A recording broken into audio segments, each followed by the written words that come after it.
need someone to talk to and you don't know what to do, call us 214-4400 when you're feeling all alone and they turn their back on you.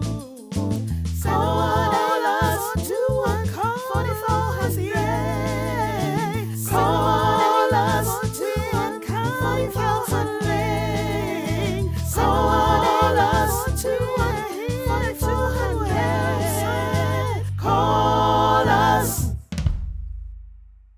Welcome to the Kind Counseling Podcast. I'm your host, Miari Roberts. Once again, we're here to give insights and to share information that bring light to various topics that affect our communities at large. Kind Counseling is a mental health practice that gives hope to the hopeless through mental health empowerment and spiritual insight. And today we have a great show for you guys. We're discussing education. With the beginning of the new school year fast approaching, we wanted to talk about a lot of different issues that are concerning to parents, administrators, as well as teachers. And today we have a few guests who are going to help us sort through that. And but before I get to the guests, let me just welcome our co-hosts. First, we have the beautiful Dania Roberts and the one and only Fred Charles. All right. And in terms of our guests, let's welcome Miss Miari Roberts. She has been a special ed teacher with the New York City Department of Education for 15 years. She has primarily worked with high school students who have learning and emotional challenges and who are overaged and undercredited. Before teaching, Miari worked in foster care, adoption, prevention, and community development. Miari also holds a master's in education along with a master's in urban policy. She also holds a school building leader certification. She's a mother of two sons, one college educated, and the other is a rising high school sophomore.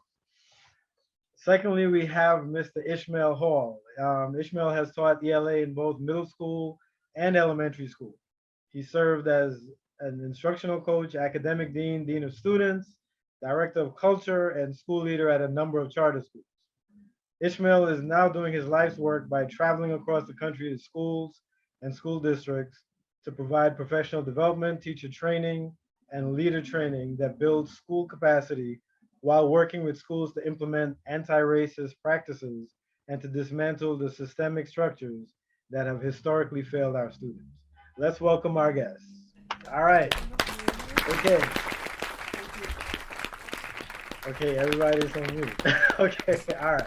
Excited to be here. Thank you for that warm welcome. Really excited to be here. Excited to chat with you all, Miari. Excited to hear from you. Come on with the accolades. Like I was like, yeah. So I'll try. Let's go, Black Girl Magic. Love it. Excited to be here. Looking forward to this conversation, and thank you for the invite. All right. Well, All right. So okay. So obviously we have after a year and a half of hybrid learning. We have students returning back to school, right? And there's a potential, there are potentially some mental health issues that we're concerned about, right? Just in terms of anxiety regarding the virus, now with the whole Delta variant, anxiety around being, just being around people now, as kids have been home for a while, lagging behind academically, being exposed to negative and positive home situations. So we're not sure what is coming back to the schools. So if you guys could just both Ishmael and Miari, if you guys just want to talk about that, like just some of the potential mental health issues you guys are anticipating as educators. Either one can go first. Sure. So, I mean, we certainly had kids with mental health issues before the pandemic, right? We had lots of students who have traumatic households. I have lots of students who've had a parent who's passed away. And so coming back from the pandemic, I anticipate that there will be relatives perhaps who have died of COVID, stressful home situations. Many of my students actually stopped coming to school because they needed to work or chose to work instead of coming to school. But they know they need to finish high school, right? So they're gonna come back and they're lagging behind in the last year and a half. Some of them have not even engaged in school at all in the last year and a half, and we don't know what they've been doing. So yeah, we anticipate that this September will not be like any other beginning of the school year. And to be honest, we don't even know what to expect, right? Like how do you prepare a regular lesson when kids might not be ready to engage in the material that you want them to engage in, or kids who in the middle of the day are tired or sleepy because they were at work, or they need to pick up younger siblings because a parent has a different schedule. Like it just goes on, and it will be difficult as teachers to address a multitude of concerns all at one time. Mm. Yeah, like I agree 110%, right? There are so many levels and factors, right? When we think about the amount of school that they have missed, because let's be honest, I don't know how much learning was happening in this remote virtual world. Let's be honest, like teachers are getting used to this. We've never taught virtually. We've never taught electronically. Students have never had to sit in front of a computer all day. And now we're talking about our elementary school babies, right? Who, if they're a first grader, this is their first time being in school and their first school experience is on a computer, right? So we're battling so many elements. So students are returning to school already like, how do I do this? What do I do? Teachers are returning to school. Teachers may or may not want to be back, right? Because there are still concerns, like you mentioned, Kemi, with the Delta variant, right? There's so many concerns. I don't feel comfortable coming into the school. Maybe I am vaccinated, or I don't feel comfortable getting the vaccination, and now I feel pressure to get it, right? And so there are so many elements. And then also the educational field has lost a lot of teachers over the last year and a half, right? A lot of teachers have resigned, have said, listen, this is not for me, or I've been waiting for a reason to sort of leave the field because it's not sustainable, right? So we're battling a lot of stuff. And so I do predict that the first half, if not the first 3/4 of the school year, is really trying to rebuild those habits, right? Rebuilding learning, rebuilding being in school, teachers rebuilding how to give a lesson in front of someone now. So there are a lot of elements we're battling. So the first 3/4, it's like, hey, let's learn to tie our shoes. Let's learn these basic things, right? Before we even begin to address the sort of lack of learning that has happened. You know, we have a traditional summer slide that happens where we know students may drop a half a grade level, whatever may have you during the summer. Yeah, now we're talking about a 2-year slide, right? So we're battling a lot of elements here, and it's going to take a while to get back. Synonymous with the economy, right? We're trying to get back to regular things, and school is going to be no different. Wow. Fred, you want to comment on that as a teacher? No, I just echo what both Miari and Ishmael have to say. I think I've always taught in the hood, for lack of a better expression. So my students have generally always been behind. And now that gap is even wider. They're going to be even further. I also anticipate a significantly larger group of kids come September who are just ill prepared for just being in the classroom, like just the decorum that we are accustomed to having, you know, things that we take for granted, like coming prepared with a pen and paper, you know, or, you know, raising your hand, and the rules of engagement with your peers and with teachers. We have to go back to the drawing board. I think all those things are gonna have to be taught over again. And, you know, every September there is that reacclimation period, which really takes about a month and a half, depending on the school that you're in. I don't see this happening before Christmas. I mean, I just think that so many of our students are behind. They're going to be dealing with whatever it is that they're dealing with from home, and on top of the need to learn. I mean, because at the end of the day, we still have to teach. And I just, one more thing, I think that there's also going to be pressure from the powers that be to make sure that we bring these kids up to snuff. But obviously, time is our enemy.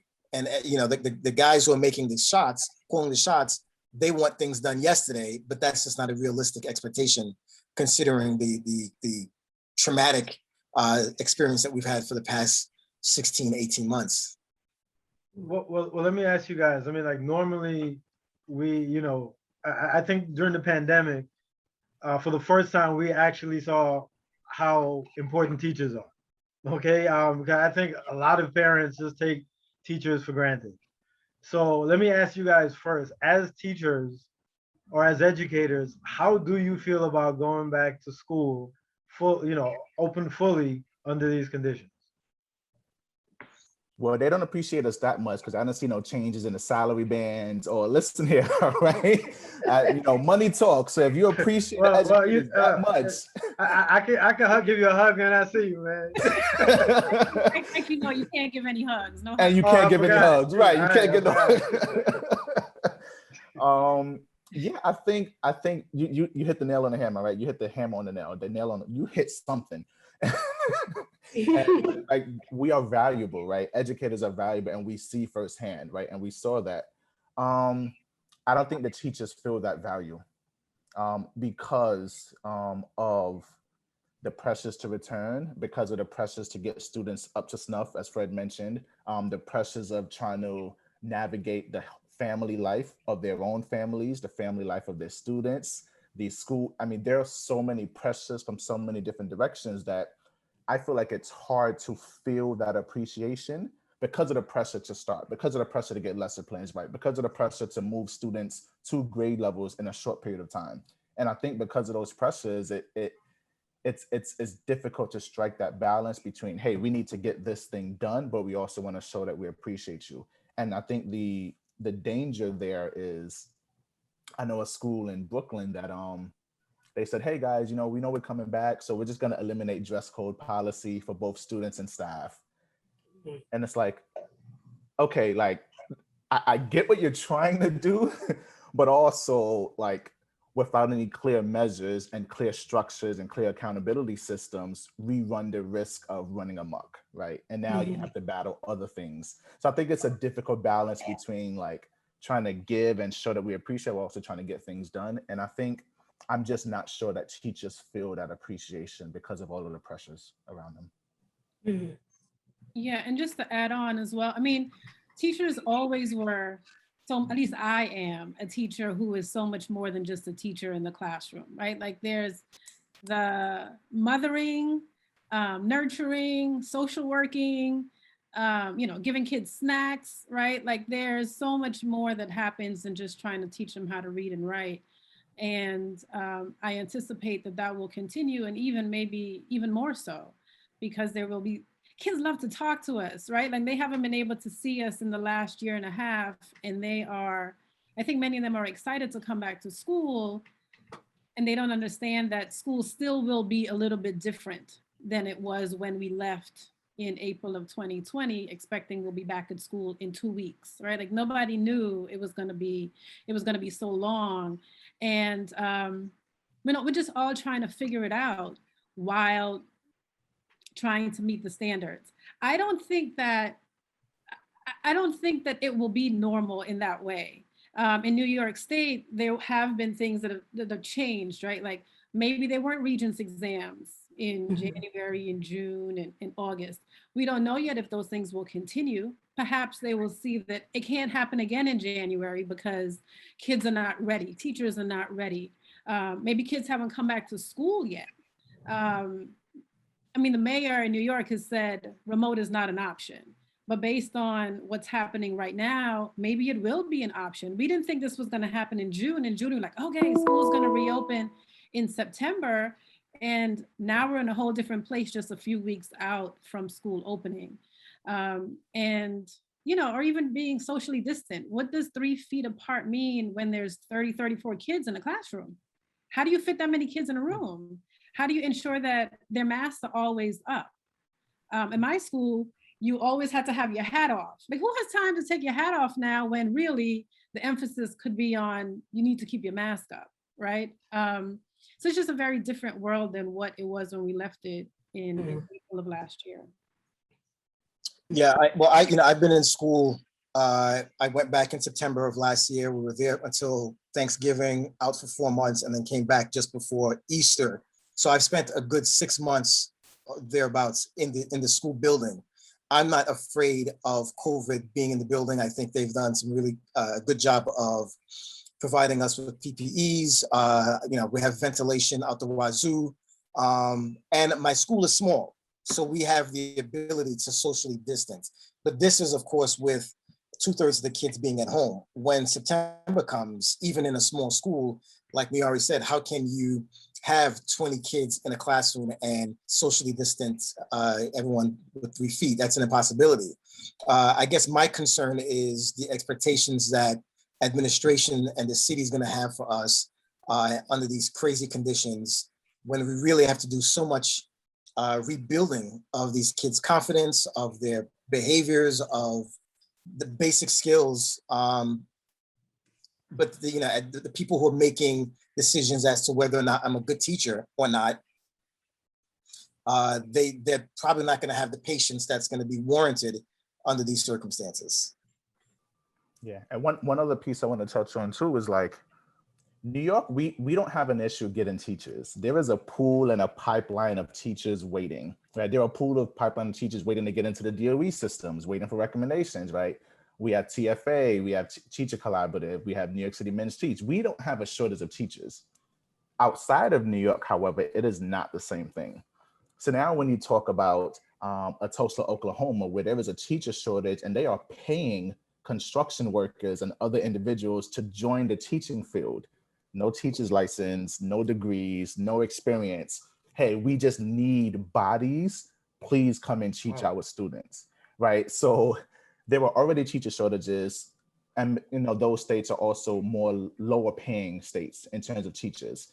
So now you're telling me I got to go into a school building, I got to deal with COVID, I have pressures to move students, and I've never taught a day in my life. Now it's like where it may have been enticing to me. Now it's like I'm not even going 10, I'm not touching it with a 10-foot pole, right? So now we have an even bigger shortage. And that's happening in a lot of states outside of big states and big cities. And I think that's also something to talk about there. And while New York City doesn't have that issue, I think the problem is teachers don't last. Teachers will come in 22, 23, 24.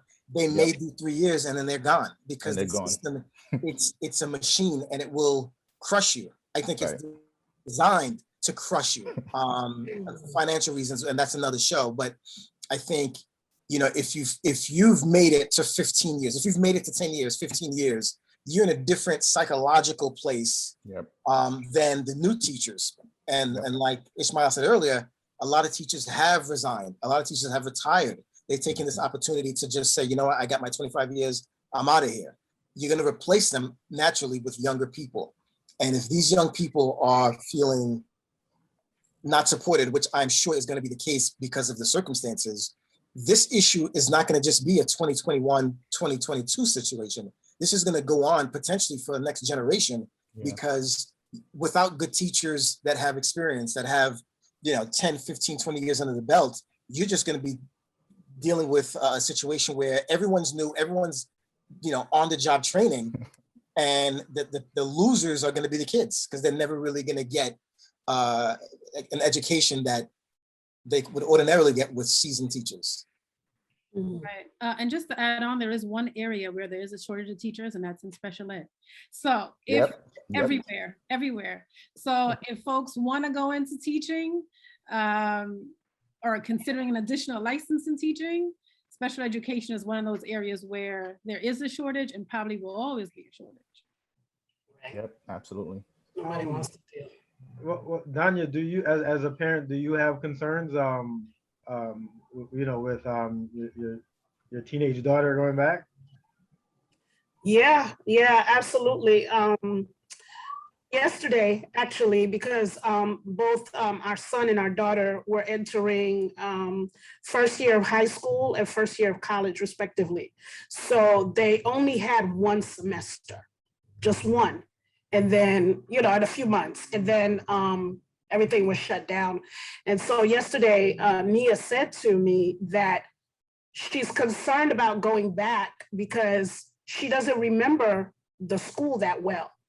So she was concerned about, finding her classes with ease, right?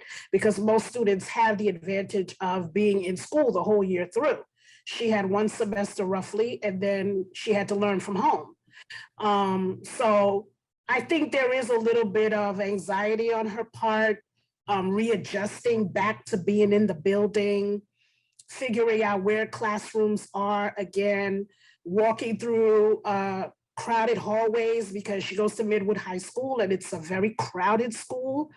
So she is concerned about that. She's concerned about just the amount of kids that will be in the building when everybody returns. So yeah, I am concerned. Now, our son has opted to continue learning at home because he's gotten comfortable with learning from home.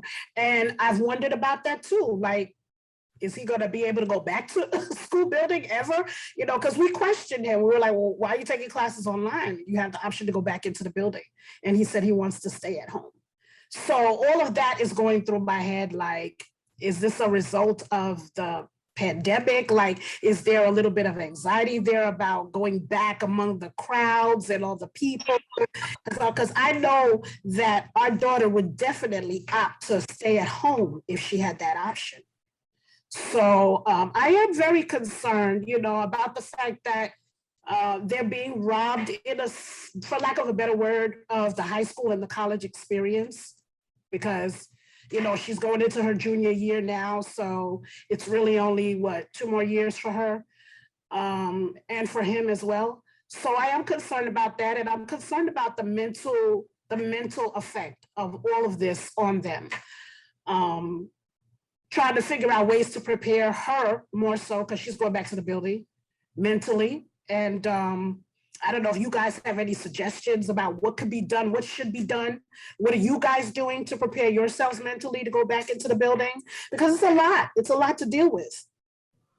I think now more than ever, right, we see the need for mental health counselors in school counselors, and not from a guidance counselor point of view, from a counseling point of view, right? Being there, having an open door policy, having mindfulness activities, right? Having a period where we do things and hey, you can engage in yoga, you can engage. So like having those opportunities for students matter now more than ever, because now we realize, hey, it's not just about academics.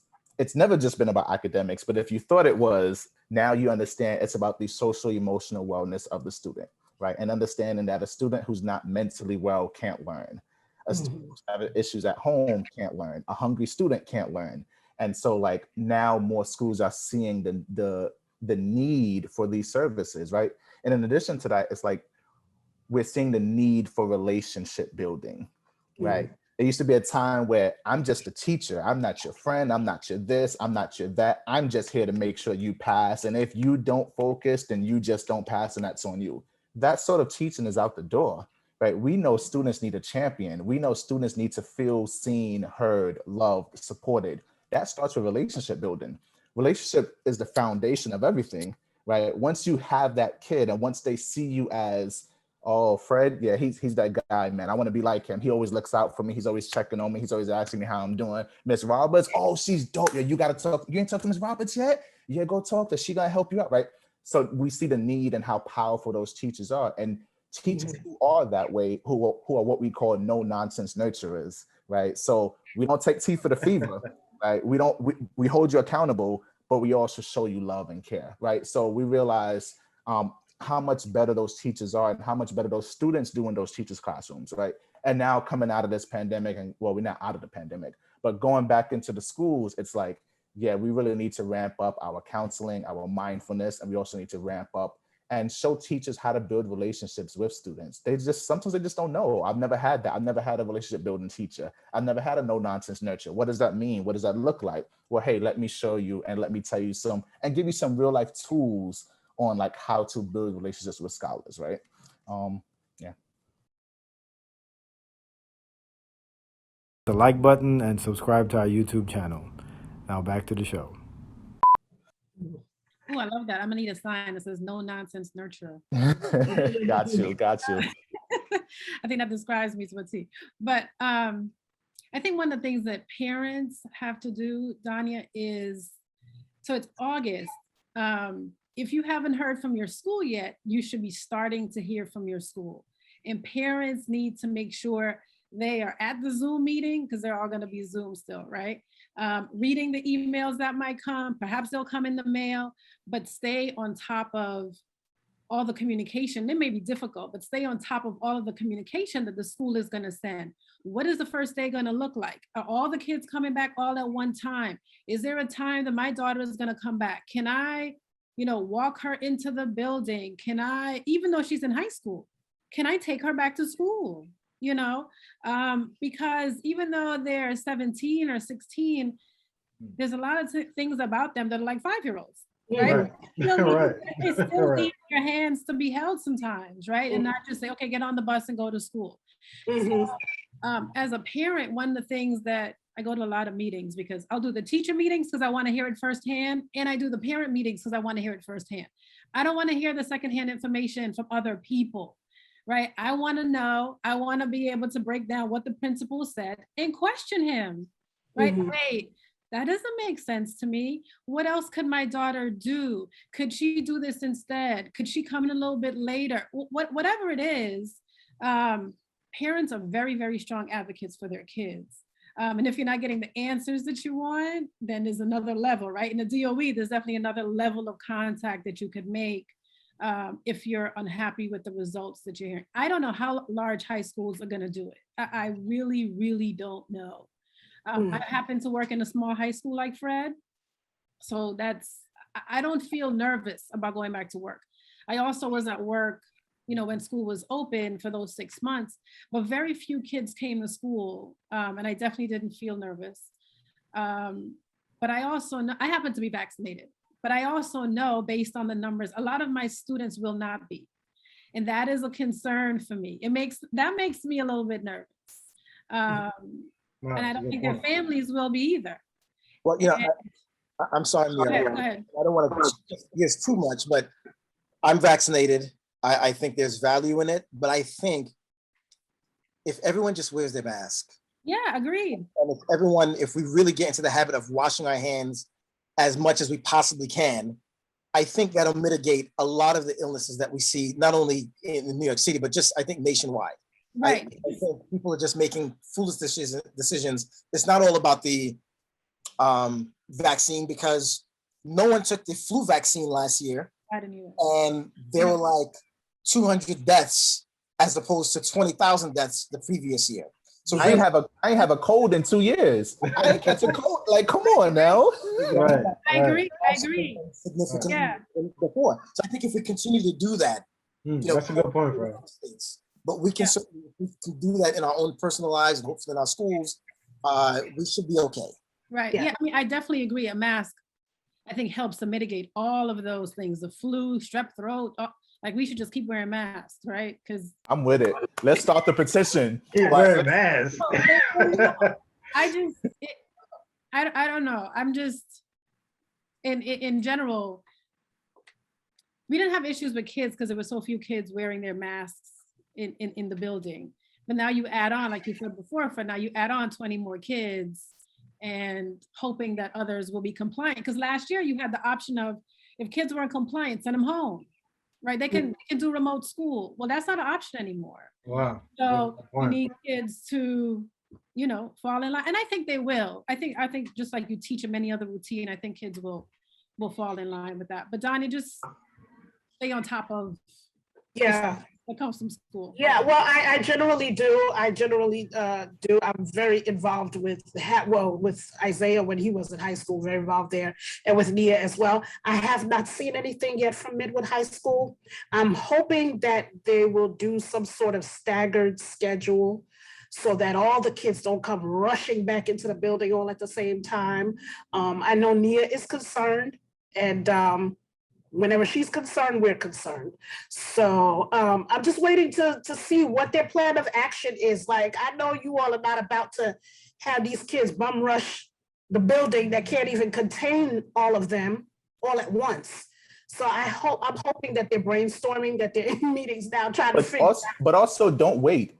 Don't wait for it. Like, send an email, call the school. Hey, I haven't gotten anything yet. School starts in a few weeks. I'm concerned about A, B, and C. Will there be notification? When will it be sent out? What are you doing for the students to help them get reacclimated? My child actually has anxiety about returning. what mental health counseling services will be available for them. Will they be able to take breaks? Will they be able to talk to someone?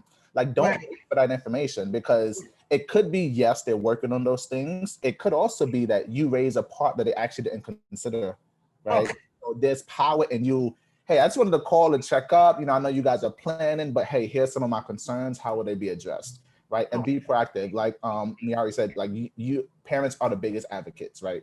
And so don't wait. Definitely. Definitely. I will reach out to them.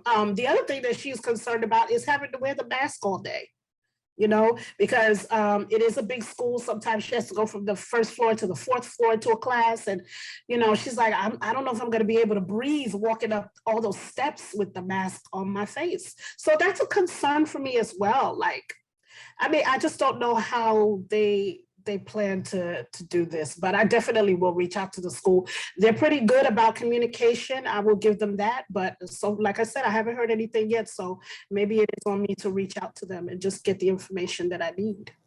Also shop around the mask, right? I think, so my organization where we travel into schools, we actually did test trials on delivering workshops and PDs with different type of masks on to see which is the best, that gives you the best breathability, right? So it's strange. It's strange. It's a strange thing we have to do, but like shop around for masks, ones that help her breathe better. Well, we have several.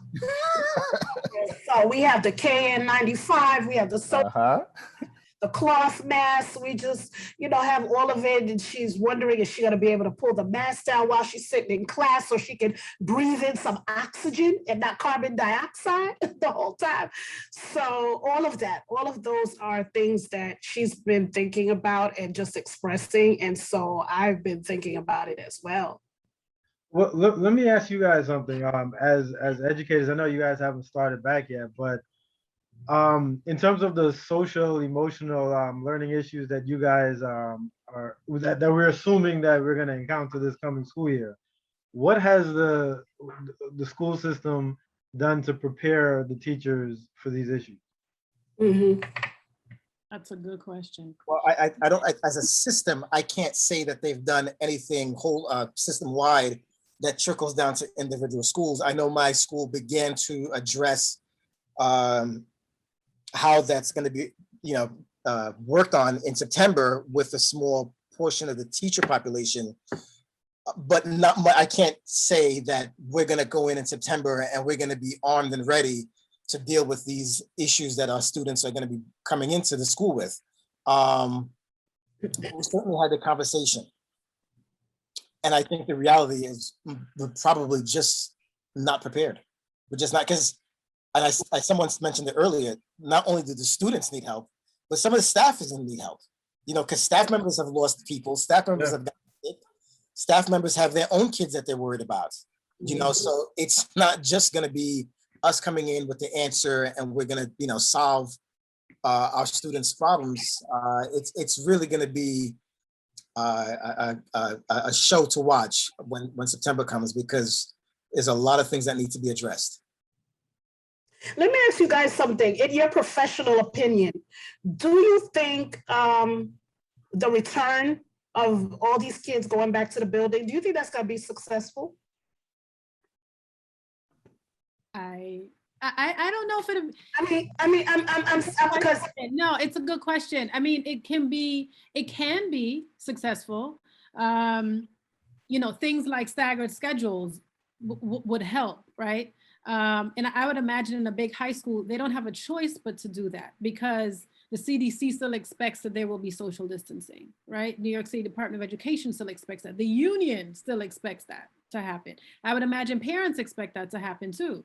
So there will be things that will go well and others that won't. I think from all the stimulus money that's come, one of the expectations is that there will be a social worker in schools.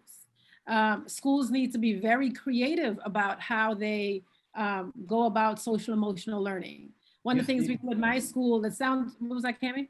You said a social worker? Is that what you just said? A social worker? Well, some schools don't have any at all. Some schools don't have any at all. So to have one is progress. So if 4,000 kids or 1,000 kids, you're gonna have what, 2?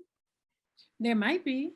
Mm-hmm. And they might also, there's also There's Go ahead, also I'm sorry. school counselors, guidance counselors, right? So Okay. maybe they're going to add on to the number of social workers they have. If the school already had one or two, they'll add on, maybe they'll add on guidance counselors. But I was saying that schools need to be creative about how they go about it. So yes, there's mindfulness, as Ishmael mentioned, there's restorative circles that lots of schools use, advisories. And at my school, we do community gatherings. So we did it all through the year on Zoom, just so that kids could see the whole school together. They can see the teachers that they might not have seen. Hopefully they put their cameras on, you know what I mean? So there's all kinds of like little things that schools can do. And unfortunately, it's not going to be system-wide because our system is so big. It really will depend on schools, individual schools, to, you know, figure out what that need is. Maybe they get Mr. Roberts in to do workshops with their kids and with their teachers. Because I mean, that's a real thing, right? Like they have the funding now to do lots of that work and they need to do it. And I also think I agree. And to like piggyback off of that, right? Success looks different, right? Depending on what your focus and what your lens is on. So if your lens as a school, as a district, as a network, whatever, so have you, if your lens is, hey, let's get these kids back up to academic speed, then yeah, you'll be successful at that. We're successful at what we focus on, right? Or if your focus is, hey, let's make sure these students have all of the SEL, social emotional support that they need, then we're going to be successful at that. If we're concerned about launching and being sure that students are safe and they feel protected and we have strong sort of things against COVID, right? So thinking about COVID, then yeah, you're going to be successful in that thing. So I think it depends on like what you put your focus on. We can't be successful at all of those things. It's just too much to do, right? And then even when I think about preparation, a lot of charter schools, teachers have been back since the start of August. So there's a lot of PDs happening. There's a lot of workshops happening. There's a lot of DEI work happening and conversations happening. And so the DOE may be different. I don't know when teachers return for the DOE, but it's different. And it's also like different across states, right? So it really depends on your school. So a certain charter who might have returned in August may potentially be a little more prepared for that because now they're having these conversations and planning has been happening, which may differ from other schools, right? Or a larger high school may not be as prepared as a smaller high school who doesn't have the amount of things to sort of focus on. And so I think success looks different and it really depends on what our lens and what our focus lens is on.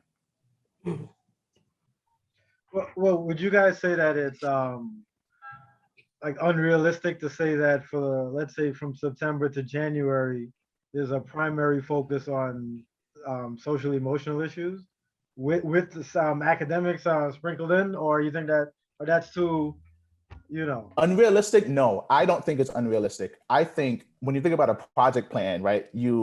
So in my mind, the way I coach schools, hey, we're gonna have a 6-week goal. This is what I'll focus on for the first 6 weeks. Once we've met that goal, here's the next 6 weeks goal. Or if we didn't meet it, how are we gonna extend to meet that goal?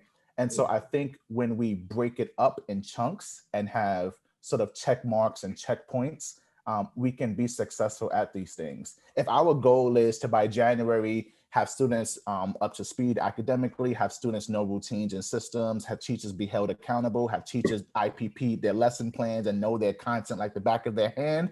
If you want to do all of that and you don't have a plan to get there, then it's going to fail, right? But it's really about systemically thinking about these things and say, hey, by January, we want to be at point Z. So in order to get to point Z, by the first 4 weeks, we need to be at point A. By the next 4 weeks, we need to be at point B. And I think thinking systemically about those things in that way will help us to be it. So I don't think it's unrealistic. It's just about our planning.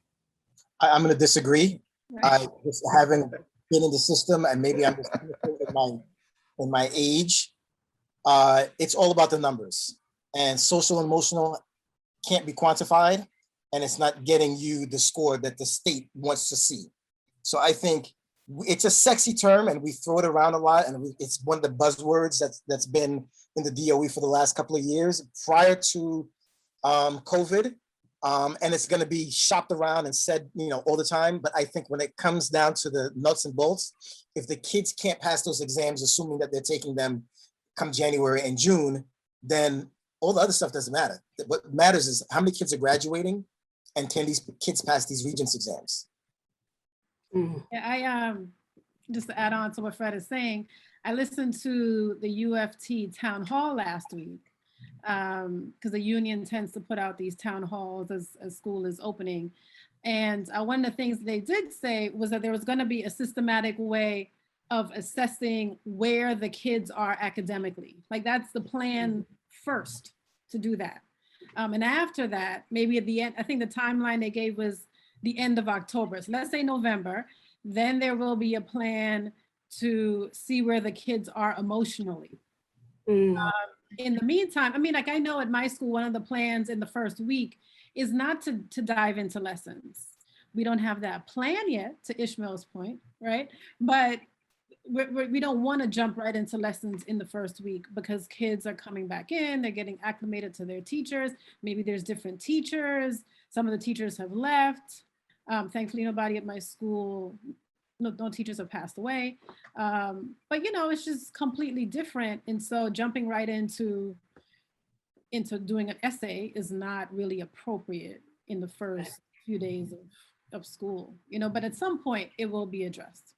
And it's interesting, right? Because we see like that system won't work, right? We have to, it's a catch-22. We need to move students academically and get them up to speed, but we also got to focus on the social emotional wellness of the kids, because if they're not socially and emotionally well, we can't even reach the academics. And we're wondering why we're not moving the needle, why students are not grasping the content.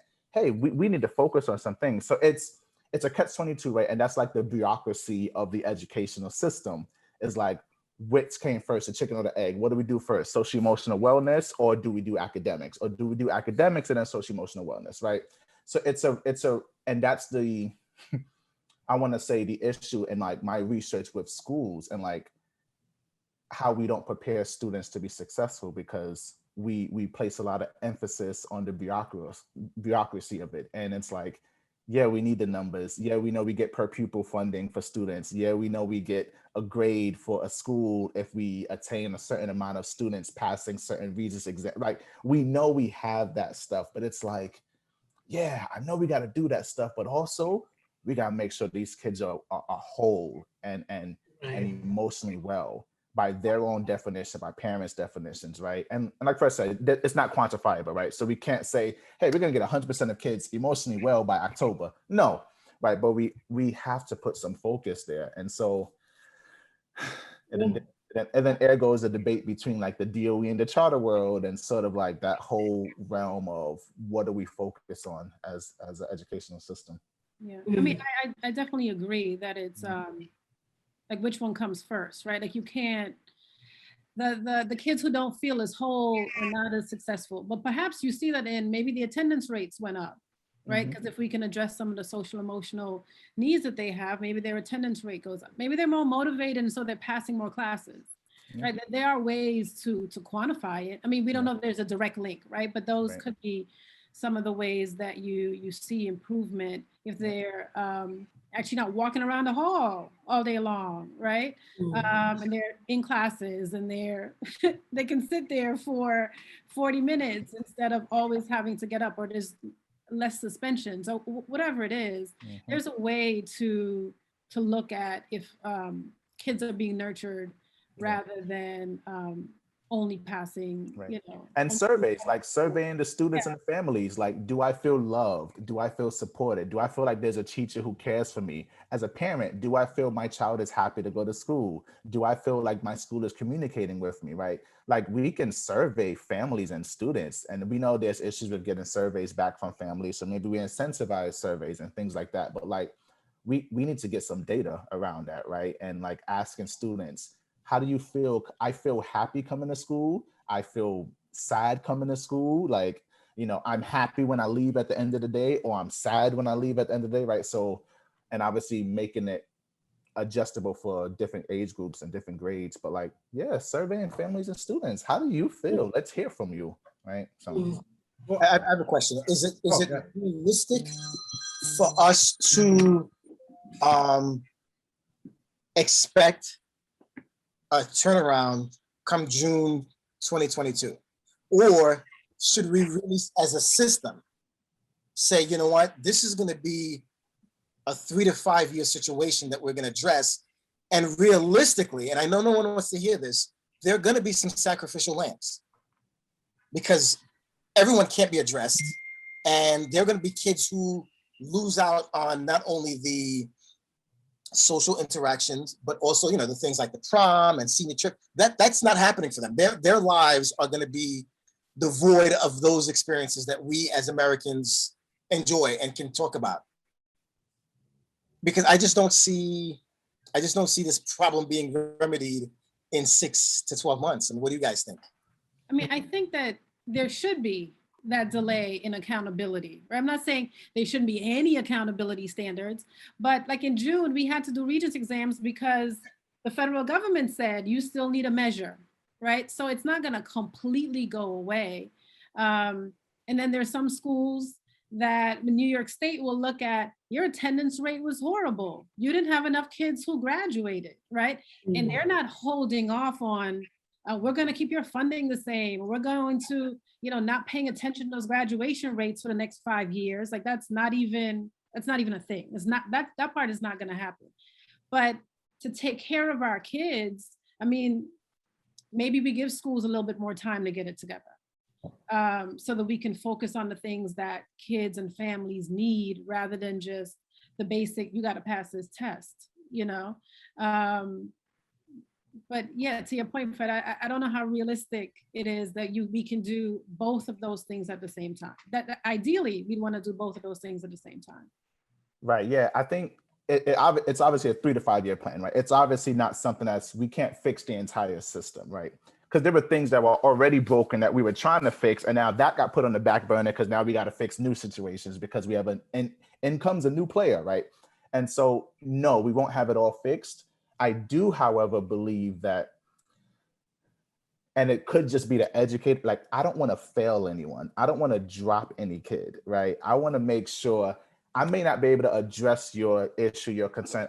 I may not be able to address it 100%, but I want to touch on it because the danger in leaving a kid and like not being able to focus on something and saying, oh, well, you know, we're not going to get everyone. We won't catch everyone. Some may drop. The danger in that is it's too risky to drop a kid. It's too much at stake to not reach everyone, right? And so I think it requires extreme intentionality around, we are going to work to accomplish these goals. We are going to do these things. We're going to set plans. We are going to have goals. We're going to have checkpoints. We're going to have, hey, midway point, how are we doing on these things? We got to have surveys. Hey, let's take a look at the survey results. Hey, actually 40% of students are not happy to be in school. What are we going to do to address that? Hey, we actually looked at our first IA assessments. We looked at our first map testing or whatever the case, and actually students are still not growing. Let's take a look at our practices. What are we doing in the classrooms? How can we address that? So I think it requires active intentionality around looking at these things, around taking a minute and pausing and saying, okay, let's recalibrate. What are we missing, right? And I think it requires intentionality. And I think that we can address a lot of things, right? But yes, it will be a 3 to 5 year thing. And I'm not going to say, hey, by end of June, everybody's going to be at grade level. Teachers are going to be happy. Retention is going to be great. Students are going to be excited to be in school. No, like it's just not, it's not realistic, but we should be actively and intentionally engaging students where they are and engaging what they need, right? To feel supported, to feel heard, to feel like school is for me. Because what is the reverse? School ain't for me. I tried this thing. You know what? I'm actually going to just drop out at 16, at 17. I'm actually going to just go work at the thing because I get more money working. And there's too much at risk to not try to meet every student's need. And I think if we're going to find any success in what you're saying, Ishmael, parents must be part of the solution. And that's what I was going to say. Yeah. Yeah. Unfortunately, in our community, a lot of parents are just, hand us their children and expect miracles. and then Yeah. we'll see you at graduation. And that's just, it just doesn't work. I mean, I even think about my parents who, immigrants from Haiti, didn't speak English very well, but their presence Yep. within the context of the school, when there was PTA, their presence spoke volumes, and it was really like, okay, they're here, and they know an A from an F. They know that much. Yep. In public schools, let's fast forward to the 21st century, where doesn't matter what language you speak, we're going to find somebody who's going to translate for you. And still, with that luxury, I mean, in a school like mine, we're getting, 25% of our parents are active, coming into the meetings, calling up, blah, blah, blah. So, unless that happens, unless we see parents pulling the weight, just like teachers, we're going to be where we were pre-COVID. Yeah, I agree. And like looking at the parent engagement coordinators and looking at your role and what does your day-to-day look like and how are you engaging parents in the communities? Oh, well, I call them. Okay, great. Maybe we need to do more than calling. Like, are we making house visits? Or it's touchy with house visits, but like, yeah, we gotta change what we've been doing. Because like you said, Fred, we're at 25%, and that's across the board. That's across the board. And the only time we see more parents maybe raised to 30 or 35% is on parent teachers night to get your report card. And that's only because a lot of times we mandate that you got to pick up your report card at parent teachers conference. And so it's like, what we've been doing has not been working. What are we doing to fix that, to change that? We need new ideas. We need new strategies. We need new implementation guides. We need to try something else because it's not working.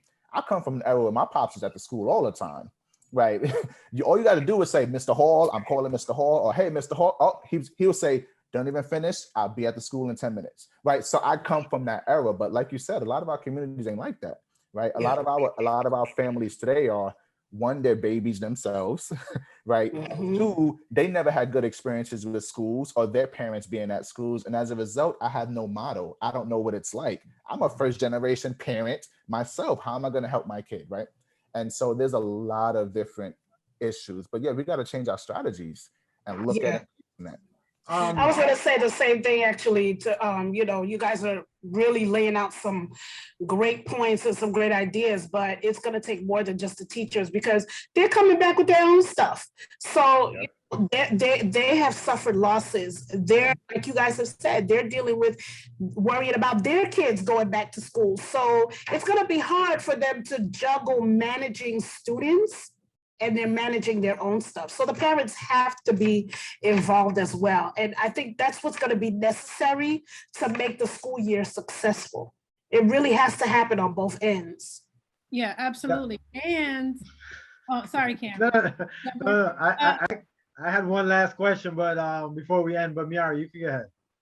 I was just going to say the teachers like parents who are involved.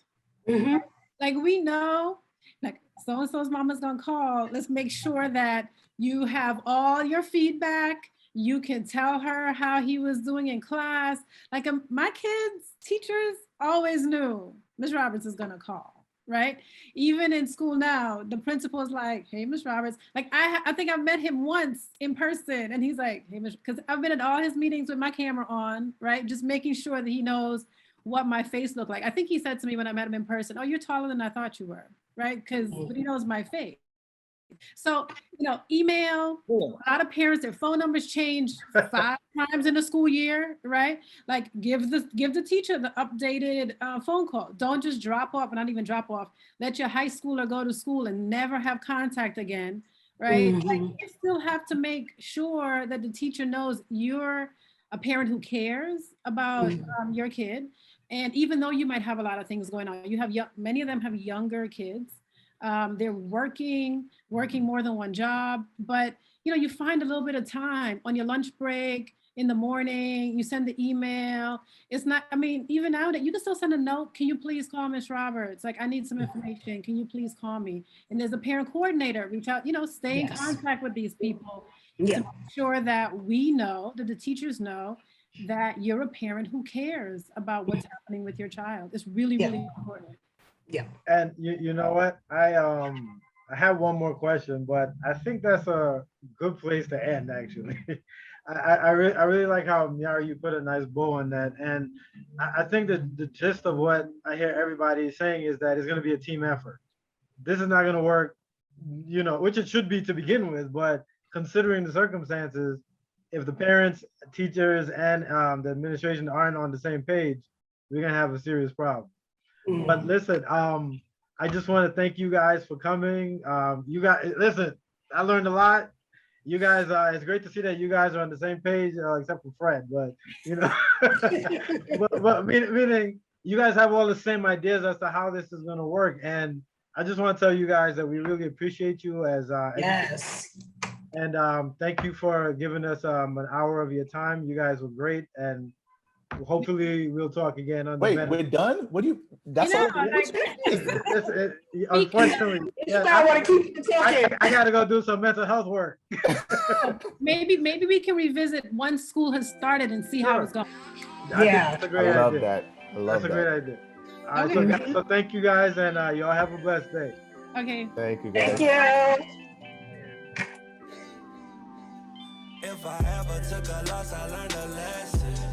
I won't ever think I'm better than the next man. I've been down before to come up, I ain't stressing. Baby, I'm too busy.